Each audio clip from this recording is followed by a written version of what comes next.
Ni kalau uric acid tinggi. Semua ahli kaji dalam bidang perubatan, semua dalam dunia ni, yang Islam, yang tidak Islam, mengakui bahawa gula adalah bapa kepada segala penyakit. Dia duduk di samaran. Saya cakap benda ni di semua kuliah saya. Tuan-tuan kena buat keputusan untuk tinggalkan dia, sebab dia duduk di samaran. Bila duduk di samaran, kita nak jaga agama pun susah. Anak kita lagi susah. Dan dengan burger dia telan, dengan hotdog dia telan, KFC dia telan. Susah, tanda susah. Senang ya, subuh tak boleh bangun, tak boleh jaga agama.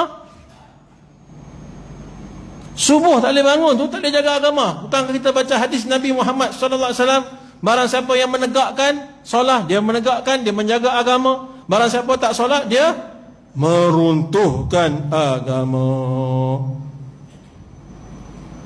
Ni bab makan nombor 4 Pemakanan sunnah Nabi Muhammad SAW. Jadi apa nak ganti? Nak ganti apa? Kena ghostan tuan-tuan. Tengok dia moyang-moyang nenek kita makan apa. Bukankah mereka dulu makan gula merah? Gula yang diperbuat daripada air nira, nira nyok tu, kan? Lepas ada mayang nyok tu, dia potong situ, ambil nira. Nira ni boleh ambil kalau betul-betul buat 2 kali sehari boleh ambil, pagi dengan petang. Lepas tu masak dia sampai jadi beku. Kalau rajin tumbuk-tumbuk, blend sampai jadi gula pasiak, warna merah lah. Tu orang dulu makan tuan-tuan. Gula merah lagu tu tuan-tuan. Gula merah masuk dalam makmal, kita buat kajian, tak ada 1% pun gula jahat. Gula sukros yang saya sebut tadi tu, dalam gula merah 1% pun tak ada.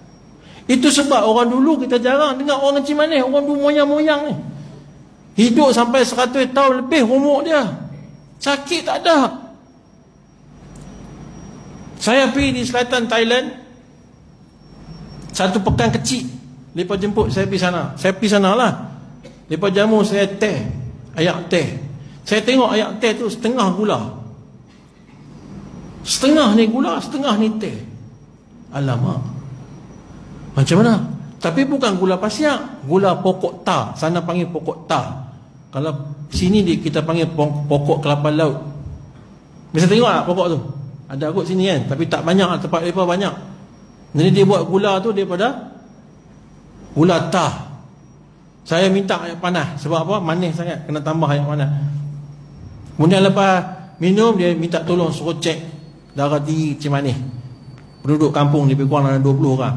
Saya kata, habis ni kalau cek kencing manis semua tinggi ni. Tuan-tuan tahu tak apa jadi? Saya cek, seorang pun tak ada kencing manis. Seorang pun tak ada kencing manis.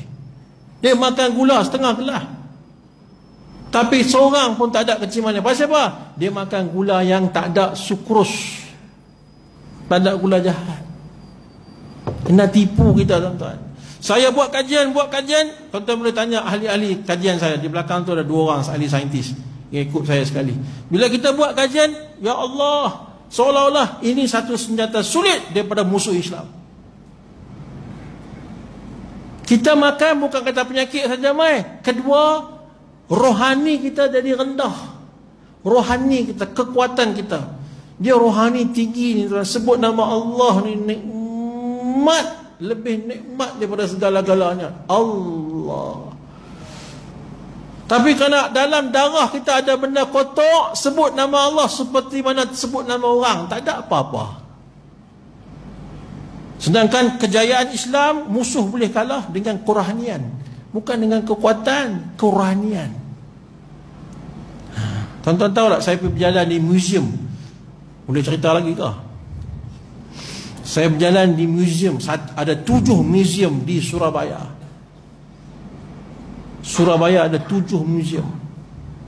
Salah satu museum ditunjuk bagaimana kekalahan tentera perikatan pada tahun 1946. Bila Indonesia isytihar kemerdekaan, dia isytihar tu dia tak dapat restu Belanda. Belanda marah, dia pakat habis tentera perikatan. Belanda, UK, United Kingdom, Australia, New Zealand, semualah dengan Amerika mai serang Surabaya.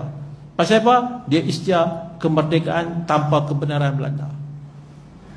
Bila mereka perang, orang Islam kita lawan, ulama-ulama kita turun, hak kapal terbang yang duduk terbang tu, ni dalam museum ni, salah satu museum di Surabaya. Yang terbang, dia buka serban, dia tibai sekali, habis kapal terbang. Tak kena pun, dia tibai lah. Jatuh kapal terbang. Yang kapal-kapal laut yang luak banyak-banyak tu, ambil pasiak, baca doa, baling. Habis kapal mereka. Tentera yang berjaya mendarat dilembing dengan buluh runcing. Lari 1946, mereka lari, mereka kalah tuan-tuan. Tapi mereka tak masukkan dalam sejarah mereka. Tutup, tapi sejarah tu ada lagi.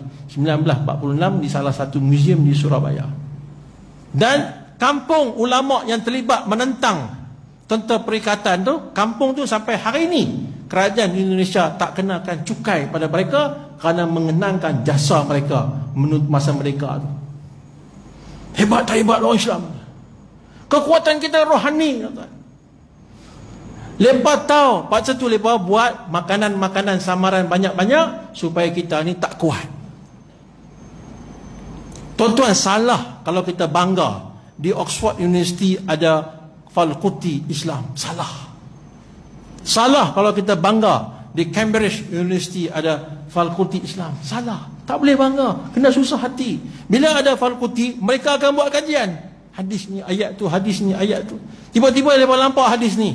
Halal itu jelas, haram itu jelas. Yang samaran. Kalau orang Islam tak boleh tinggal yang samaran, mereka akan jadi tak kuat. Agama tak boleh jaga, akhlak tak boleh jaga. Jumpa dah. Maka ciptalah makanan-makanan samaran yang hari ini banyak dalam pasaran. Ni tuan-tuan, InsyaAllah boleh tinggal tak pula? Tu dia. Saya kena cakap. Sebab kalau tak cakap, saya salah. Tuan-tuan tengok lah ni dah ada dah brown sugar lah, daripada mula tahu dah. Tapi kena jaga-jaga. Brown sugar tu dia buat dakwat ya, dia buat ink ya, warna. Kena dapat betul-betul. Tolong siapa-siapa yang ada pokok nyok di rumah, jangan tebang. Satu rumah kalau ada 2 batang hingga 3 batang, dia boleh buat dah gula untuk sebulan makan untuk keluarga aja. Ada 8 orang dalam rumah, sebulan makan boleh dah. Cuma kena belajar lah macam mana nak ambil. Itu saja. Boleh insya-Allah. Ini buat makanan samaran. Seterusnya saya nak tanya tuan-tuan, Coca-Cola tuan-tuan kenal tak? Kenal lah. 100 plus. Nescafe, siapa buat? Siapa yang buat minuman ni? Yahudi kan? Tak usah baca Quran lah. Yahudi yang jadi baik dah. Tambah yang 100 plus ni, dia kata boleh baik demam. Jadi Yahudi dah jadi baik, Quran tu suruh baca. Sebab Quran kata Yahudi Nasrani musuh kamu. Tapi lah ni dia jadi baik dah. Dia buat minuman sedap-sedap. Lepas tu minuman tu ada ubat pula. Jadi baik lah. Bukan tuan-tuan. Dia tetap jahat. Dia hantar mai kat kita minuman yang asidnya 2.7 Coca-Cola. 100 plus 4.7. Ni bawah pada 6 ni semua racun.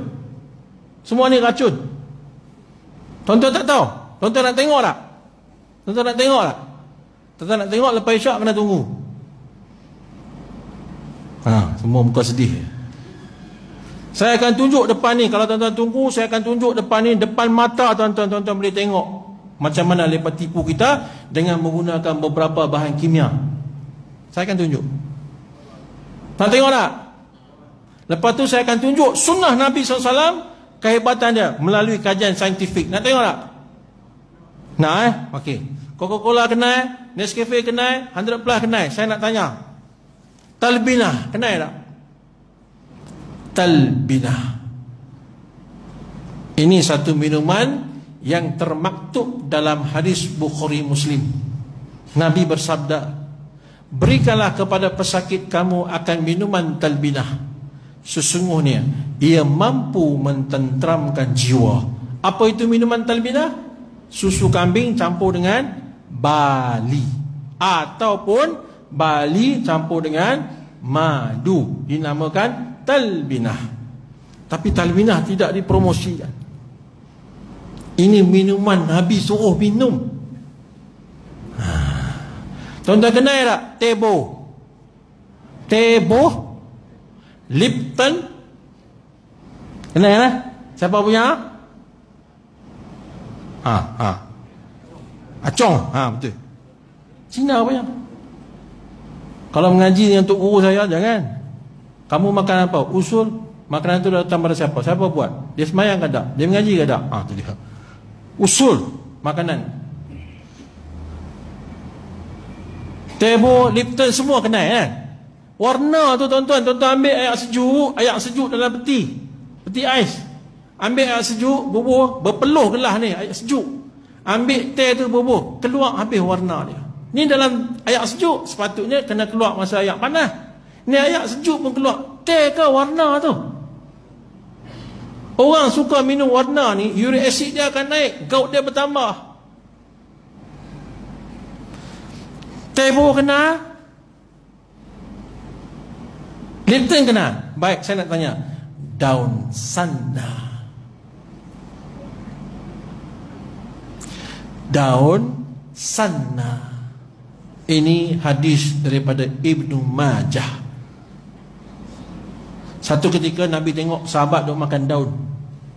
Nabi tanya, apa daun kamu makan? Sahabat kata, ini daun untuk cuci perut kami.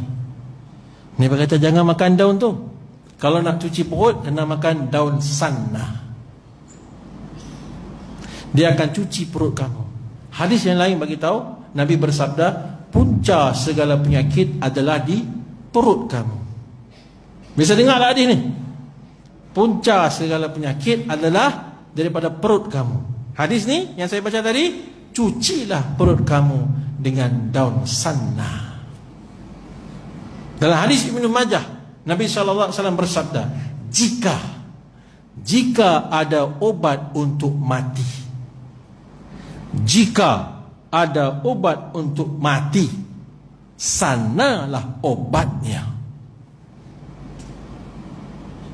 Bak makan minum ni dia persembunyi terus tuan-tuan. Tutup terus, tak bagi kita tahu. Saya dengan imam-imam besar negeri Kelantan 2 tahun lepas menjelajah Eropah di bawah tajaan kerajaan negeri. Nak bagi tu imam ni nampak di luar ni macam mana hebat orang Islam. Sampai di Amsterdam, Belanda. Kami minta daripada University Amsterdam nak masuk perpustakaannya. Sebab kita dengar dalam pustakaannya ada 6,000 kitab. 6,000 kitab orang Islam yang mereka rampas masa zaman penjajah. Mereka sembunyi di situ. Kami minta nak tengok. Apa mereka kata apa? Mereka kata apa kami? Orang Islam tak boleh tengok. Dah nak buat macam mana? Mesti mereka punya. Kena keluar lah. Nampak tak? Mereka tutup tuan-tuan. Buat perubatan, buat apa semua mereka tutup. Tak bagi tahu kat kita. Lah ni baru kita tengok daun sana. Lama ni tak pernah dengar kan? Pokok dia rendah-rendah ya. Pesakit saya bagi makan benda ni tuan-tuan. Ya Allah ya Tuhan tu. Dia keluar. Ya Allahu Akbar. Najis kita kumpul di perut kita 20 tahun dulu. Semua keluar habis. Berkeping-keping macam besi karat. Bila keluar penyakit di perut, tak ada lah najis di perut kita. Kita ambil makanan sunnah yang lain, jadi sihat tuan-tuan. Sebab Nabi kata, punca segala penyakit di perut kamu. Tuan-tuan minta maaf kalau saya suluh tengok tuan-tuan punya usus, saya boleh tahu tuan-tuan sakit apa. Masuk kamera tu tengok hitam dalam tu, itu tanda tuan-tuan uric acid banyak. Darah tinggi ada, kolesterol ada, gout ada. Kalau masuk tengok merah-merah, lemak banyak, kencing manis tinggi. Dia kalau kita suluh usus kita, keliling dalam usus tu tuan-tuan, lampak asal usus dan lampak saraf-saraf, urat-urat dalam usus. Itu usus yang bersih. Tuan-tuan, Nabi bagi tahu, cucilah perut kamu dengan daun sana. InsyaAllah lah. Ya? Ni sakit gigi teruk-teruk, anak-anak cucu kita sakit gigi kok. Talbina 5 minit ya. Dia duk sakit tu, bagi minum 5 minit. Masa tu lebih kurang 5 minit hilang sakit gigi tuan-tuan. Tuan-tuan nampak tak Islam ni penyelesai masalah dunia akhirat? Nampak tak dah ni? Nampak tak? Itu bab makanan. Banyak kalau Ustaz nak sentuh ni, banyak. Bab kita makan salah dah tuan-tuan. Nanti lepas isyak saya akan tunjuk. Saya ada ayat Coca-Cola, saya ada 100 plus, saya ada ayat Zam-Zam, saya ada madu, dan saya akan tunjuk macam mana eksperimen. Tuan-tuan tolong tunggu. Korban sikit. Lepas ni esok cuti lah, tak apa, nak tidur sampai esok pagi, sampai lusa pun tak apa. InsyaAllah Yang terakhir sekali tuan-tuan yang dimuliakan Allah Ta'ala, berbekam. Berbekam dan al-fashdu. Berbekam dan al-fashdu. Bekam ni tuan-tuan tahu dah. Cuma saya nak bagi tahu di sini kena bekam cara sunnah, iaitu kena toreh. Toreh, ya, bukan cocok. Cocok ni acupuncture, cara orang Cina. Cara kita hijamah, dalam bahasa Arab dipanggil hijamah. Hijamah ni toreh. Toreh dan hisap. Toreh dan hisap. Ini bagi betul bekam lagu mana. Yang kedua tadi sebut al-fashdu. Al-fashdu ni buang darah. Bila nak guna sistem al-fashdu ni, ketika orang nak kena stroke. Orang nak kena stroke lagu mana? Dia cakap telo. Kita jumpa kawan kita, kalau cakap telo, cepat-cepat tu nak kena stroke dah. Cek sejarah dia. Dia ada darah tinggi pula. Dia ada kolesterol tinggi pula. Cakap telo. Cepat-cepat tuan-tuan. Kalau rasa lembek tangan kaki tu, dia lah stroke tu. Kebah-kebah tu jaga. Apa nak buat? Cara Islam, dia guna al-fashdu. Ini Nabi ajak tuan-tuan. Cucuk di 10 jari kita dengan jarum. Jarum hak cucuk tu lah, ada lubang tengah tu. Jangan ambil jarum jahit baju tu. Tu tak boleh. Jarum yang hak cucuk orang tu, di lubang tengah tu ada. Cucuk di 10 jari kita ni, darah keluar. Darah keluar macam ayat pipe dia keluar tu. Tadah sampai 1 gelas. 1 gelas tu cukup. Jangan lebih. Kalau lebih mati. Ini saya cerita, tapi jangan buat. Nak buat kena belajar. Jangan buat, nak buat kena belajar. Jadi cukup 1 gelas, berhenti. Lepas tu hak luka di jari ni, ambil madu, tutup. Baca surah Masad. Tabbat yada abi lahabin wa tabba. Semua jari ni, dia berhenti darah. Stroke tak jadi. Saya main ni hari ke-12, hari ke-13 dalam safar saya daripada Johor sampai Jitra. Ni tak balik rumah lagi ni. Esok baru nak balik rumah. Tuan-tuan nak ikut saya? Belajar kena lagu tu lah bertahun-tahun. Saya belajar tu guru saya pukul 2.30. Kelas habis pukul 12. Pukul 2.30 tu kata 2.30 hari ni kita sambung balik. Tu dia yang betul guru. Kalau tuan-tuan boleh tunggu, Allah akan pilih tuan-tuan punya anak-anak jadi orang alim, insya-Allah. Boleh? Jadi saya jumpa ustaz kawan saya di Kuala Lumpur, di Ulu Langat. Bukan, di Rengit, Johor. Bila saya cerita al-fashdu ni, dia cerita kat saya, betul dia kata. Dia kata kawan saya satu ketika depan saya nak jadi stroke, nak haikot lah, kaki tangan tu nak haikot lah. Tiba-tiba dia jatuh. Dia stroke, tak boleh nak buat apa, jatuh lah. Jatuh, tangan tu kena benda tajam.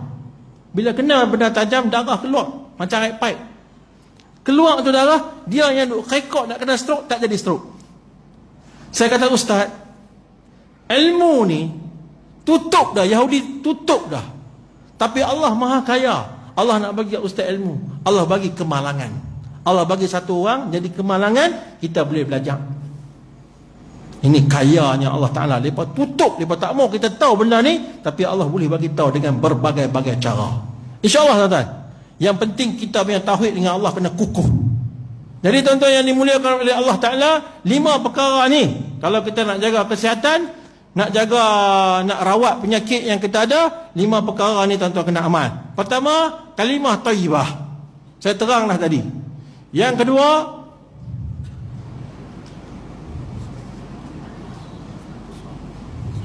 ini kalau pondok kami kena marah ni. Yang kedua, sunnah ni termasuk nombor 1, ya, kalimah thayyibah. Yang kedua, amal. Saya sentuh tadi kan, buat sembahyang hajat, sedekah kan. Yang ketiga ni ruqyah syar'i. Yang keempat, pemakanan sunnah Nabi Muhammad sallallahu alaihi wasallam. Dan yang kelima adalah berbekam dan al-fashdu. Ini 5 perkara kalau buat hayati, kita tak akan terikut-ikut dengan apa yang mereka katakan. InsyaAllah tuan-tuan. Boleh? Lagi sekali mai jangkut semua ada nah. InsyaAllah Baik, lepas isyak ni, tuan-tuan lepas ni, lepas semayang, main isyak, boleh tunggu dah sikit, lebih kurang dalam 20 minit saja. Eksperimen ujian sains tu 20 minit saja. Boleh? Nak tengok tak? Nak baru saya nak buat. Kalau tak mau, saya tak mau buat. Jadi tuan-tuan semayang isyak, lepas isyak kita start selalu. Ya, saya tak semayang sebab saya jamak lah di belakang tadi, supaya bila tuan-tuan semayang, saya di belakang boleh siap alat-alat kelengkapan saya untuk buat eksperimen, insyaAllah. Jadi saya minta maaf banyak-banyak pada tuan-tuan jikalau saya tersalah bahasa, dan minta ampun daripada Allah Ta'ala. Maaf masa 10-17. Saya rasa ni rekod lah. Tak pernah orang ngajak lagu ni lah. Tuan-tuan serik lah. Tak apa, lagi sekali saya main isyak saya berhenti, InsyaAllah kita tangguh majlis kita dengan tasbih kafarah. Subhanallah wa bihamdihi, subhanakallahumma wa bihamdika, asyhadu an la ilaha illa anta, astaghfiruka wa atubu ilaik. Assalamualaikum warahmatullahi taala wabarakatuh.